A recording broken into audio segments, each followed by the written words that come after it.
You lead me to paradise. Hey, what is up, y'all? It's your girl Danielle, and welcome back to my channel. If you are new here, welcome, welcome, welcome. I'm your girl Danielle. I'm a personal development coach, an author, and a speaker, and I help women reduce stress and anxiety in their lives and really just take better care of themselves. Y'all, I cannot believe that we are officially in the second month. Yes, the second month of the year. It has been a roller coaster ride. Y'all, I know that there is so much going on in the news. Child, listen. Hopefully this channel is a great escape and gives you a sense of purpose and reminds you that even though there's a bunch of things that are going on that you cannot control, there are also a lot of things that you can in fact control. And that starts with being able to control yourself, control your thoughts, control what you allow yourself to be exposed to. So during this time, please just be conscious and aware of what it is that you are allowing yourself to be exposed to. Because if you are not careful, honey, you will absorb everything from everybody else and then you will be left depleted, okay? So this is a perfect segue into what we're going to be talking about this month. Now, I want you to take a deep breath because I'm about to use an F word, okay? Chest out, shoulders down, jaw relaxed. Feminine February. Yes, it has been on my heart to do a feminine February. I am not a femininity expert. I'm not here to tell you to wear pink. I'm not here to tell you to do any of that, okay? What I have discovered about femininity is that it is 10% about looks, okay? And then the other 90% is what happens up here. Okay, now you all know, if you have been following me for a while, you know that I am very big on mental and emotional strategies to help us take better care of ourselves. And as I said in the beginning, the only thing that we have control over is ourselves, right? And so it even comes down to, that is even true for our feminine energy, right? Sometimes we think, well, feminine energy is for relationships or it's for, being able to create, and that's not always the case. Excuse me, I'm still getting over that cold that just does not seem to want to go away. So just bear with me, okay? But what I have found on my journey through healing and really understanding who God is and understanding divine feminine energy, I realized that femininity is just your ability to receive. It's your ability to create. It's your ability to be connected to the world around you because you are a part of the world around you, right? It's all about being comfortable in your skin and just simply knowing who you are. To me, feminine energy exudes confidence. It exudes self-assuredness, right?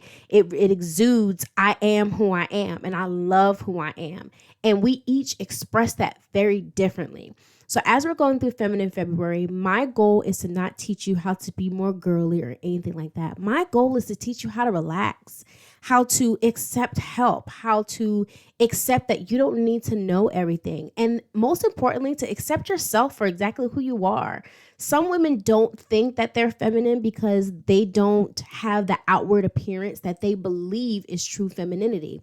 But it's not about what goes on externally. It's really about what goes on in your mind, because you can be all dolled up, makeup, hair, and everything all done, but still have an ugly, nasty attitude, or still be very hard, very masculine, very much operating in your traumatic energy, right? And so as we're going through today's, I want to call it a lesson, as we're going through today's lesson in today's video, really just think about the things that you can control, okay? So when it comes to developing your femininity, one, you have to know yourself. So our first tip is for you to develop self-awareness. In order for you to develop anything in yourself, you have to know who you are and be comfortable with who you are. It doesn't mean that you are overly critical of yourself or that you say, I do everything right. It's not this air of arrogance. But when we talk about this feminine confidence or this air of confidence, exuding confidence and feminine energy, it requires for you to be grounded in who you are. And the reason why majority of us live in our head so much is, one, because we've experienced a lot of trauma, and two, we're unsure of who we are and why we do certain things in our life. So we have to develop self-awareness. Self-awareness is simply understanding who you are, what you want, what you need, and why. It's embracing the good, bad, and the ugly, and doing something about the things that you want to change, accepting the things that you cannot change, accepting the things you may not want to change. But it's really about simply understanding yourself. Because when you understand yourself, it's hard for other people to shake you or shatter that confidence. It's hard for you to walk into a room and not exude confidence when you know, I can be a little bit defensive. So here's what I can do to alter that. This is what I need in a relationship. So I know that I can pursue relationships like that. You get out of your head and into your body because you know in your mind, I know who I am. Nobody can tell me anything about myself that I don't already know about myself. And as a matter of fact, I'm so confident in who I am that even if somebody were to tell me something about myself, I won't take it as an offense, right? I won't feel the need to defend myself or to feel offended. I know I can take and I can sit with that thing and I can maybe even stew over it for a little bit and say, is this true about me? Is there something about this situation that would make somebody say that about me? If this is true about me, do I want to change it? Why does this part of me exist? And again, that you're in your head for just a moment, but once you get to the realization of, I am who I am and this is why I am the way I am, do I want to change it or do I not? It now takes that power away from the other person and puts it back into your hands. Okay. So you definitely want to develop self-awareness. Also, the thing about self-awareness is that it gives you a better understanding of what you need and what you want. Because as we go through life and we are building this life that we desire, I talk a lot about creating your dream life. You have to know what you want. You have to know who you are. Otherwise, everything that you're building is going to be on faulty ground. It's going to be on a false foundation. If you know that you like something in particular and you know that you don't like something in particular, imagine not having that understanding of yourself and then building your life on something that you don't even really like. Well, eventually that thing is going to fall because deep in your heart and in your subconscious mind, you don't like that thing. You don't like it. So it's important for you to understand yourself. And through self-awareness, you will also begin to shed the ideals that other people have put on you, right? Sometimes our parents tend to project what they desire for our lives onto us or what they wish they had done, right? And we oftentimes get this from a lot of different people around us because our self-awareness is really, and our self-perception is really dictated and developed by the people that are around us. So as you are stepping into your true authenticity, you're stepping into your true feminine energy, you're stepping into your true confidence. This is going to require for you to almost sometimes go completely against what other people have told you is right for you. Because only you know what's right for you. When you know who you are, you know what you want, you know what you need, you know what you desire, you know what makes you shine, you know what makes you, you. You know what makes you, you know yourself. Now it's time for you to realize that in time, you'll begin to realize that other people have placed unrealistic expectations on you. They have placed their own ideals on you and have really shaped you to be the person that they want for you to be. And that causes a lot of stress and anxiety in your life. And so it's important that as you're developing your confidence and you're developing your feminine energy, that you understand that you are a person that has their own identity. I hope I'm making sense. So developing self-awareness is mostly about taking off the masks, living authentically, remembering what makes you you, and really tapping into that true identity. Okay. And like I was saying before, you cannot create the life that you want or even the relationships that you want until you have that solid foundation of who you are. This is why a lot of people who are going through their healing and their spiritual journey, it's really about rediscovering the person that God always created for you to be. And they have to shed a lot of labels, a lot of ideas, a lot of expectations, a lot of rules, regulations that were never theirs to begin with. And so over time, you've now built a life and even relationships based on that ideal. So now once you have a better understanding of yourself, now it's important for you to examine the relationships that you currently have. Do they fit the ideal life that you want for yourself? Do they fit, and are they in alignment with who you see yourself as now? Now, you're going to continue to change, you're going to continue to evolve, but there are some things that just are what they are when it comes to relationships. And I want to be clear when I say that I am not ever telling anyone to cut people off and to end all of their relationships and to distance themselves from friends and family. I'm never telling anybody to do that.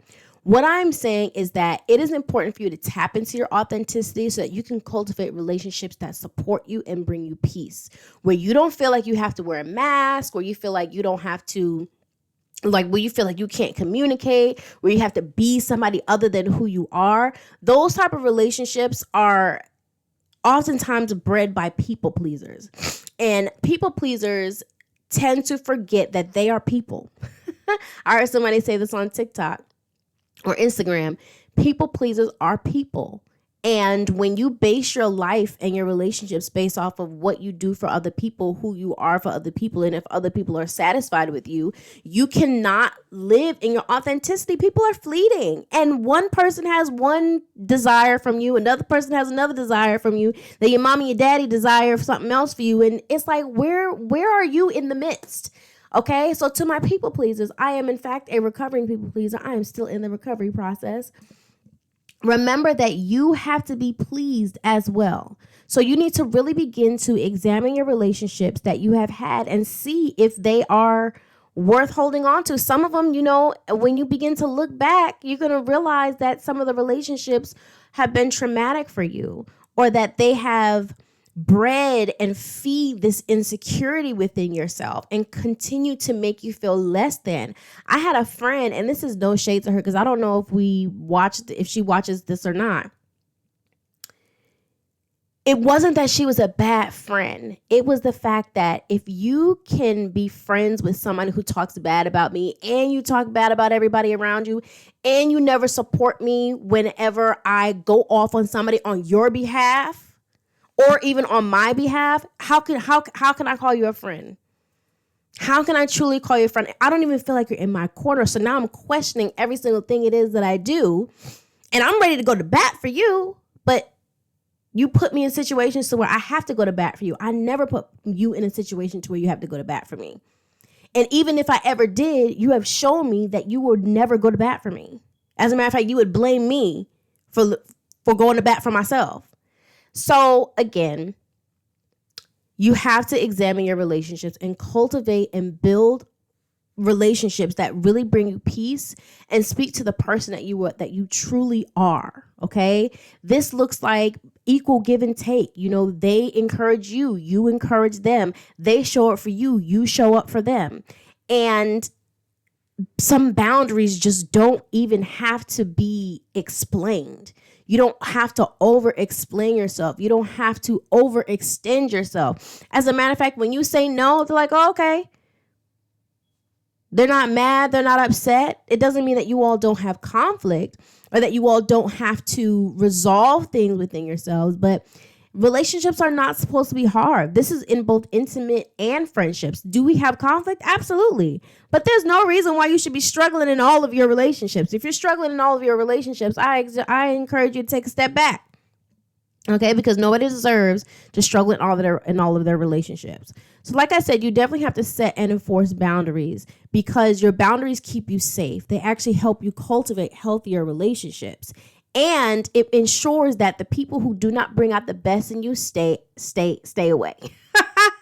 It encourages the people who cannot respect you as a person. It encourages them to stay away. Okay.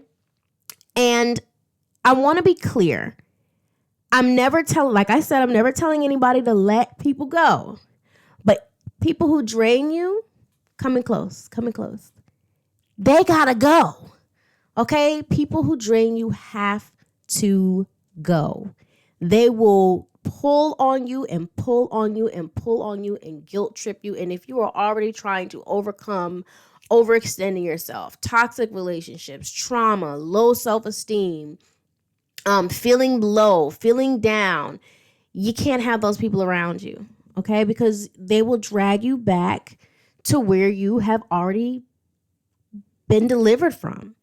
And so it's important for you to understand that you deserve healthy relationships. You deserve people around you who love and support you. They don't always have to agree with you, and you don't always have to agree with them.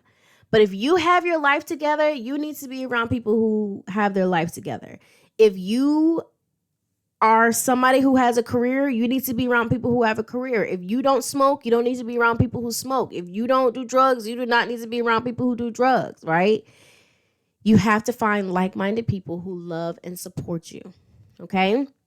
The very next thing is that once you begin to cultivate these relationships, it becomes easier for you to ask and allow other people to help you. Now, from one hyper independent girly to another possibly hyper independent girly, you deserve help.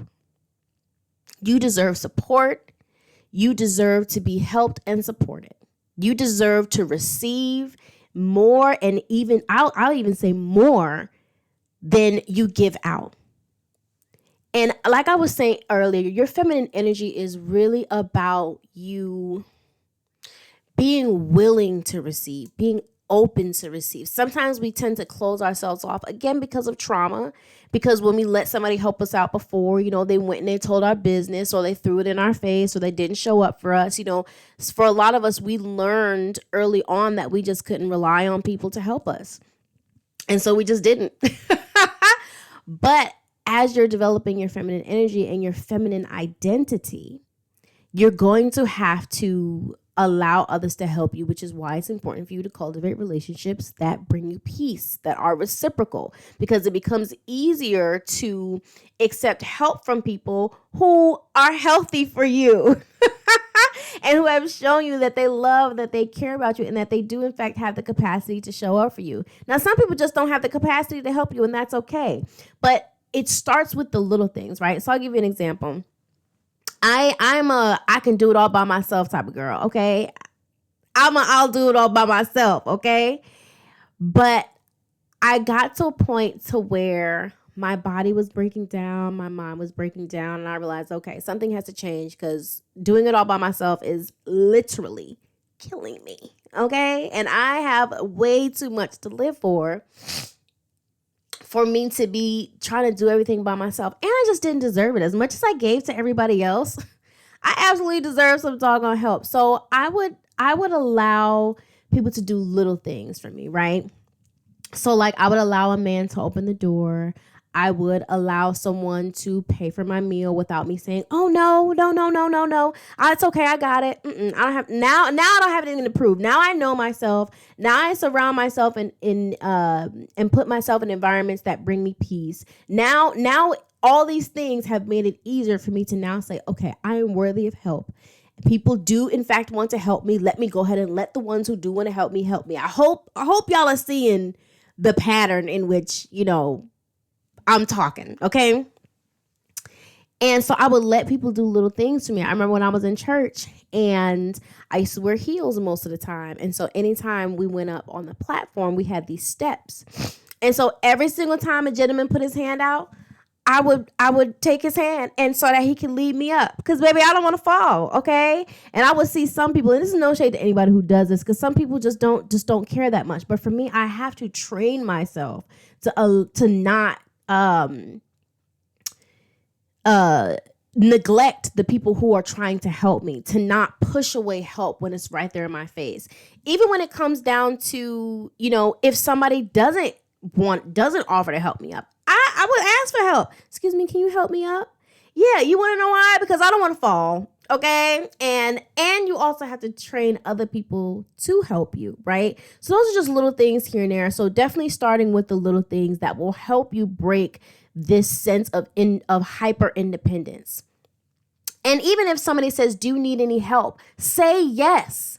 Even if it's something simple like pumping your own gas, something you do all the time by yourself, girl, say yes. Yes, I need help. Oh, yes, I would love for you to do that. Oh my God, yes, I would. Thank you. Now, of course, use discernment because everybody's not, everybody's not nice. Everybody doesn't, mean you well. So, know who you can and cannot rely on, right?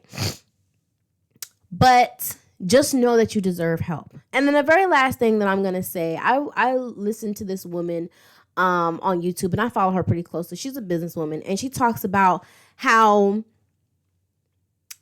oftentimes as women, especially as business women, we only have but so much time in a day. And so we're doing all these different things. And sometimes she talks about how she sometimes has to outsource some things in order to buy back her time, right? So she pays somebody to clean her house because she has work that needs to be done. She pays somebody to tutor her daughter because she has work that needs to be done. She pays for somebody to do her laundry because she has work that needs to be done. Even in her business, she talks about how sometimes you have to outsource the help that you need, and that we should not feel guilty about outsourcing the help that we need to buy back our time. Because yet, can we do it? Yes. Have we been doing it? Yes. But do we have to? Is there something else that our strengths, that our energy and our time can be used in a way that will make us some money or give us more energy, like that can multiply what it is that we're doing? I hope I'm making sense. So if you have the means to outsource help, whether it's getting your house cleaned, deep cleaned once a month, or getting somebody else to detail your car, or getting something delivered to you instead of going out to the store, do something that takes the weight off of you, that takes some stress and anxiety off of you. And I'm gonna tell you, just because you've been doing it a long time doesn't mean it's not causing you stress and anxiety. It's just a stress and an anxiety that you have learned to live with, right? And you'd be surprised how much easier life gets when you allow other people to help you and you outsource and you ask for assistance. When you are able to get your time back, it's invaluable. And even if you're not a business owner, you know what you do when you ask for assistance and you outsource some help? You then create time and space for yourself. And so that's my fourth tip, is you have to create time and space for yourself. Listen, your mental and emotional well-being is extremely important. Let me say that again. Your mental, emotional, physical, and spiritual well-being are all extremely important. There is a universe that revolves around you. There are people that rely on you, and God dog it, you rely on you. And so you have to prioritize yourself. You have to prioritize creating a life that allows for you to rest, that allows for you to live well. You cannot run on empty all the time. Just because you can doesn't mean you should. So one thing that I do is, because I'm a single stay-at-home mom, I am easily on the go 7 days a week, 24 hours a day. And if I am not careful, I can fill my calendar up from sun up to sundown, Monday, Tuesday, Wednesday, Thursday, Friday, Saturday, Sunday, and then do it all over again. And that's how I used to live my life at one point, because part of me felt guilty about being a single stay-at-home mom, being retired at the age of 30, which people don't realize comes with its own burdens, okay? But I used to feel guilty about it, so I always felt like I had to keep going. I didn't have a job that I had to go and clock into. I didn't really have a set schedule, so I was really in charge of my own time. So, of course, naturally hyper independent. I'm running on stress and anxiety and coffee and, sometimes donuts at the time. So I'm ripping and running and thinking that I'm supposed to do everything all in one day. And I found myself really just being down for a week, right? And sometimes I still get like that now, but that's oftentimes because I'm not taking good care of myself, okay? But now what I do instead is that I am intentional about scheduling rest. Thursdays, which is actually what today is, are the days where I do the least amount of work. And if I am doing work, it's something simple, it's something easy. And if I'm not doing work, I am watching my shows, laid up in the bed. I may have me a little comfort meal or something. Like, I refuse to run myself ragged anymore. Okay. And that's why I'm so passionate about what I talk about, because women, we run ourselves ragged too doggone much. And it's oftentimes because of the way that we're thinking, which is why I talk about developing self-awareness and understanding who you are, what you are, why you are the way that you are, why you think the way that you think, why you react the way that you react, right? Because that all those things are running our lives subconsciously and we don't even realize it. And then we're building relationships off of, this sense of not feeling valuable, not taking care of ourselves, not feeling our best, not investing in ourselves. And so naturally we now attract people who don't find us valuable, who don't find us worthy, who then speak to those insecurities. And then it's just this vicious cycle. And so I say all this to say, again, you have to create space for yourself. Your feminine identity will be washed away if you do not create space for yourself to rest. And for my girls out there who are spiritual, regardless of what your religious beliefs are or your spiritual beliefs are, you got to create time for yourself to pray, for yourself to meditate, for you to clear your mind, for you to hear from God, because that is where you get your divine creativity from. That's where you get your sense of divinity from. That's where you get your peace from.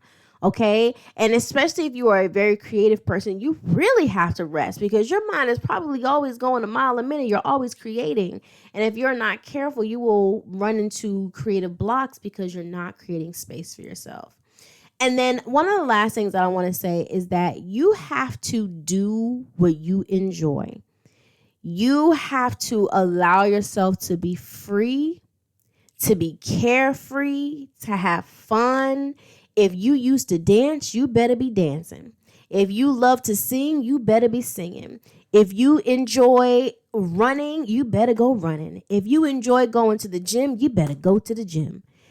You have to allow yourself to have fun, because your life will be miserable and surrounded by everybody else and be really stressful if you do not at least carve out some time throughout the week to do things that you enjoy. Something that I used to do that I started getting away from, that I am now going back to, is I love going to shows. I love to see people dance. I love dance shows. I love to dance. I love to sing. I love good music. I love going to see plays and musicals. So recently I've been getting back into that.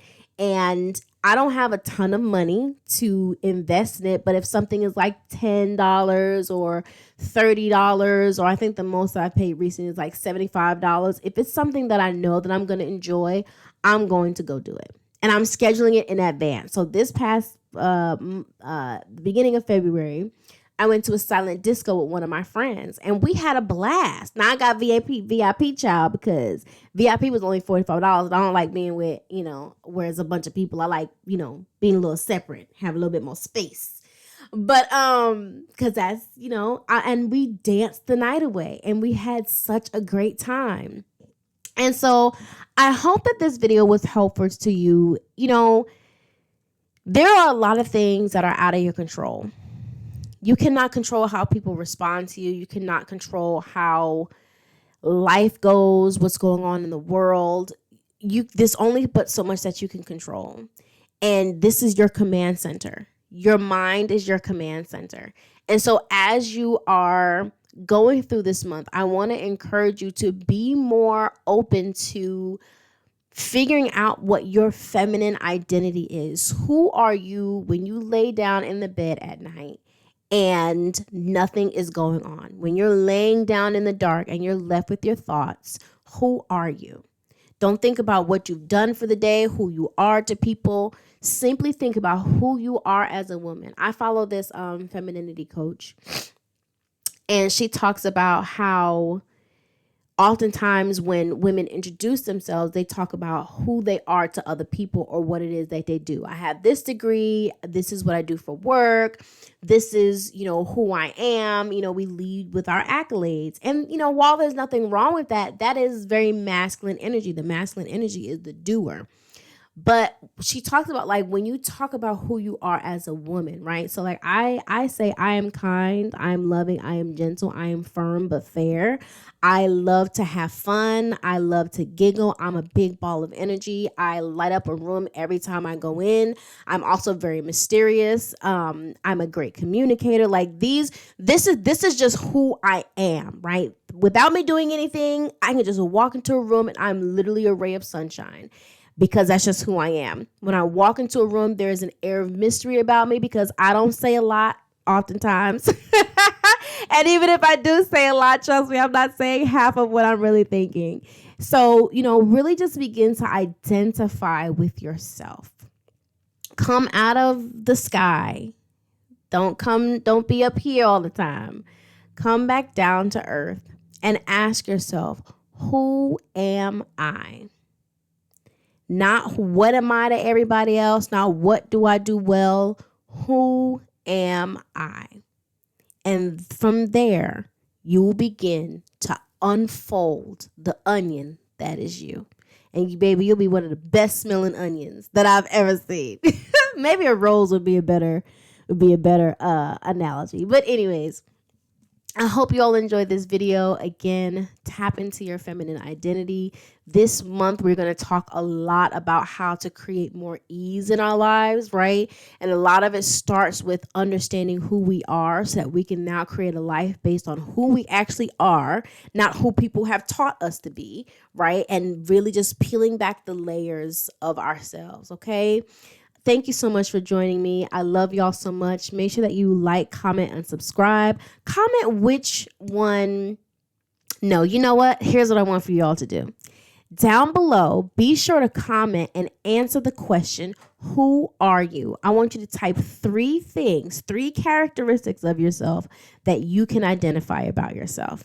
Now, again, not what you do, not who you are to other people, but 3 things about who you are as a woman. I love y'all. Make sure you like, comment, and subscribe. Make sure you be on the lookout and make sure you hit that little notification bell. That way you get notified every single time I upload a video. Y'all, this is going to be an amazing year. Do not let what's going on in the news distract you, okay? It's very easy to get distracted. But focus on what you can control, which is what's going on up here. Focus on what you intake because that's what controls up here. I love y'all. Make sure you follow me on Instagram at Pretty Brown and Poppin', and I will see y'all next time. Peace.